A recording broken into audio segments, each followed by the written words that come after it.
President of the United States is once again threatening war crimes against Iran. How can it be that the world's most powerful leader in charge of the most powerful military known to existence is now in a place to where the leader feels or believes that they must threaten war crimes to achieve their goals? How is this possible? Well, today we're going to discuss that. And what I think it comes down to are three strategic clocks. Each of these clocks has a ticker. It's ticking down, tick, tick, tick, tick, tick, tick, tick. And whichever clock gets down to zero first is going to be the country that loses. When the war first kicked off, the United States believed that all it had to do was drop warheads on foreheads and that Iran was going to capitulate, surrender, give up the whole game. But that clearly didn't happen. Iran is still fighting. They still can shut down the Strait of Hormuz, and they have so many drones and missiles that it would take a complete regime change of troops on the ground in order to overthrow them and secure those munitions. So the Trump administration has pivoted, wisely, by the way, to a blockade. And this blockade is attempting to cause real economic pain on Iran. And this is the first strategic clock. This first Iranian strategic clock is the economy. Roughly 20 to 30% of their budget derives from these oil shipments, which are now being stopped by the naval blockade by the US. Prior to the last couple of days, throughout the war, Iran has been able to sell all of this oil because they controlled the strait, and they would pick which vessels can go through. They would charge them a toll if they weren't Iranians. Specifically, 90% of Iranians' oil goes to China, and we'll get to China later on, but think about this now, that oil is being blocked. China's not getting that oil. So 20 to 30% of their GDP is going to be eliminated. Coming into this conflict, the economy was already suffering. They had inflation at, if I remember correctly, about 50 to 60%, and their currency has been devalued, roughly equivalent of the amount. So there's extreme economic problems already happening in Iran. And now 20 to 30% of their economy is going to be shut down. So that's the United States' plan. Inflict as much economic damage and pain onto Iran. Hopefully that forces them to come to the negotiation table, or that triggers a revolt, and then the Iranian regime is overthrown and we have peace in the Middle East. But there are some difficulties here. First and foremost, Iran is a theocratic, autocratic regime. That means they don't care about the economic pain that happens in Iran across the entire country. It doesn't matter how many people starve of malnutrition, how many people can't pay their bills. It doesn't matter if the electricity turns off. As long as the IRGC, Iranian Revolutionary Guard Corps, as long as they are getting their paychecks, they are going to stay loyal to the regime because they are radicalized and they have the money to keep their lights on at home and feed their kids and their families and themselves. So that's the real pressure point when it comes to Iran. How to target the pocketbooks of the IRGC. And if the US can do that, then that's going to potentially force the Iranian government to surrender.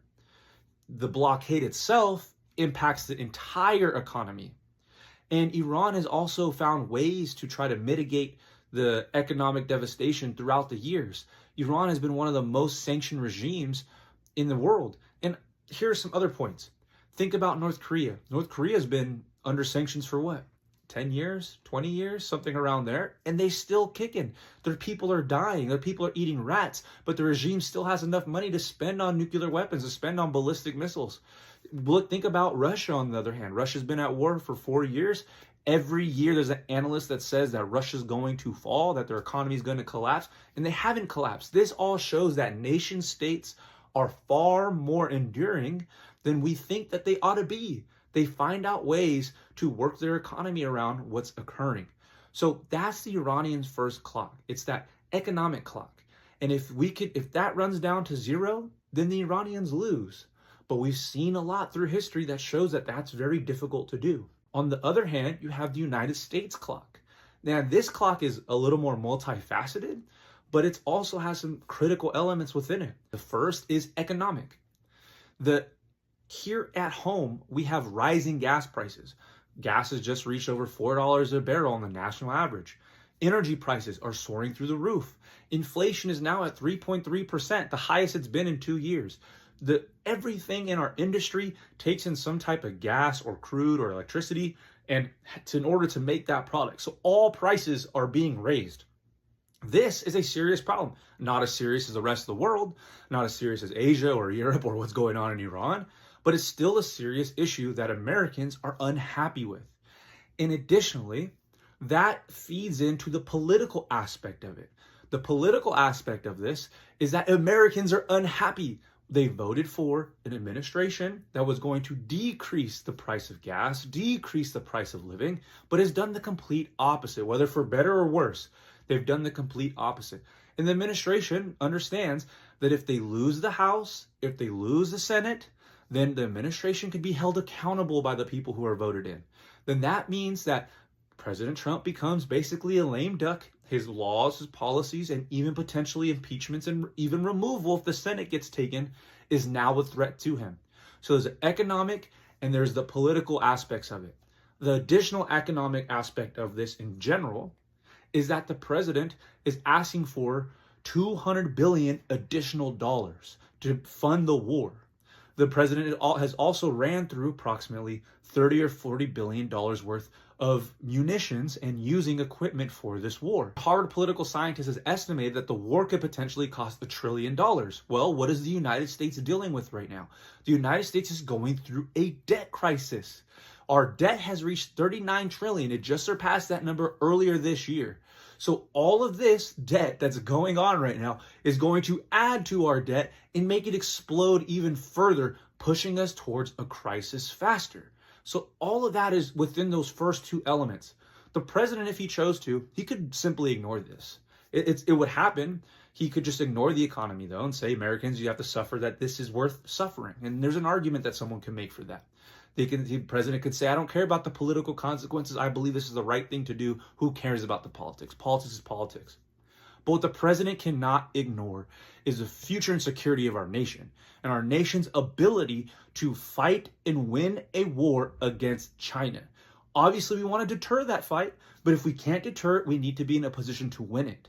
And the longer we stay engaged in Iran, the more we burn through our critical munitions. This is the third element within this clock. And so far within the first 2 weeks of the conflict, it's been estimated that some of the critical munitions like Tomahawks, JASSMs, Patriot missiles, THAAD batteries, that these different missiles have been used at a rate that in order to produce and replace them, just replace the amounts that we lost, some of them it would require 2 years, some of them it would require 6 years. So this is putting us significantly behind the ball for a future conflict in the Indo-Pacific against China, which is really the only conflict that matters at this point. So if the United States stays in the conflict longer, if things become a hot war again, if Iran starts firing off ballistic missiles and UAVs, the United States is going to have to use more of those munitions. What if the United States decides that they need to open up the strait with force? Well, that means naval ships are going to have to go into the strait. And if they're sitting in the strait, what are they going to have to use? Defensive munitions, potentially more of those munitions that we just discussed. So as the U.S. stays engaged in Iran, we are slowly attriting our ability to deter and win a war against China. The president cannot ignore that. If he does, that is it's criminal to fumble our future against China. Here's the thing, quick opinion. Winning a war against Iran is not worth losing a war against China. And speaking of China, that's the last clock that comes into play. So you have the Iranian economic clock, tick, tick, tick, tick, tick. Then you have the US clock, tick, tick, tick, tick, tick. The final clock is China. China no longer receiving its oil shipments from Iran. From the reporting, China has roughly 90 to 120 days worth of surplus of oil reserves.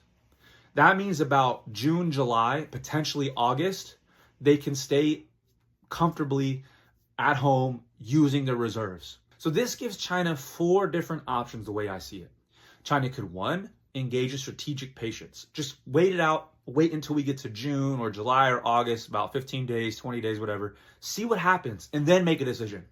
They can do that. 2, and this is the preferred U.S., and this might be part of the U.S. plan, is that China can then apply pressure on Iran and say, hey, they could big bro them. Hey, you need to make a deal because you're impacting my bottom line now. I'm the major partner in this relationship. You need to make a deal. They can do that. They could potentially do that. Now, hopefully they do that and they bring Iran to the table. Or China can decide, you know what? We're going to now say that we believe in freedom of navigation, the same thing America has always said, and we're going to send our own warships to escort our vessels, our tankers, through the U.S. blockade. Now, China would get dog walked in the high seas. The U.S. Navy is far superior. The only trouble the U.S. Navy would have is fighting off the coast of China because of all the layered defenses, but that's another topic. We would dog walk the Chinese Navy, but they can still do that and try to call our bluff. Are we willing to go to war with China over this blockade off of Iran? Finally, and this is the fourth one, and I think this is the most important one. China can decide opportune time for them to impose additional costs on the U.S. through, number one, the rare earth minerals China produces in mines and a final refinery for rare earth minerals. They control about 90% of that process. They can choose to stop selling us rare earth minerals. Rare earth minerals used for those same munitions that we need to produce to be ready to fight China. So we can't it's not just a money problem for the munitions. You can throw billions of dollars at it, but if you don't have the rare earth minerals, you can't produce them. You can't make them.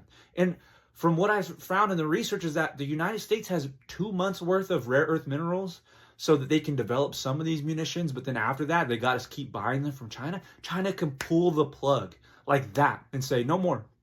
And of course, it's only a one-time use. There's other trade-offs for doing this, but it's a possibility.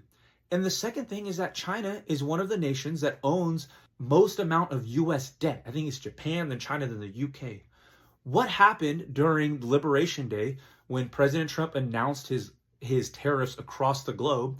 And they were going to be at exorbitantly high rates at like 60%, 70% on all these different countries, right? What happened when President Trump did that? If you were paying attention to the bond market, it started rising. So this is the bonds that other countries hold of our debt we owe them, that we have to pay back to them. And if they decide, and I'm not an expert on this, but if they decide to then sell those bonds to another country can then buy them, and that interest rate payment that we have to pay goes up. It becomes increased. This is exactly what analysts were saying occurred during that time period, and that was one of the main reasons, if not the main reason, why President Trump put a 30-day pause on his tariffs, and the rest is history with the tariffs. They never reached that level again. So China holds both of these cards that they can use. All this together, Iranians' economic clock, trying to put as much pressure and pain on the Iranian economy to make them surrender or to agree to a deal that's at least more favorable or even to the United States. But at the same time, we've seen that nation states are very resilient. Then you have the U.S. clock.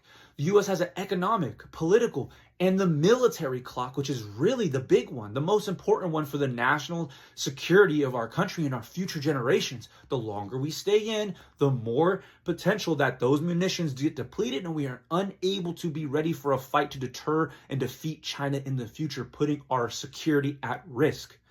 Third clock is China's clock. Do they have enough oil reserves to outlast what is occurring? And if they don't, what decision are they going to make? Will they put pressure on Iran?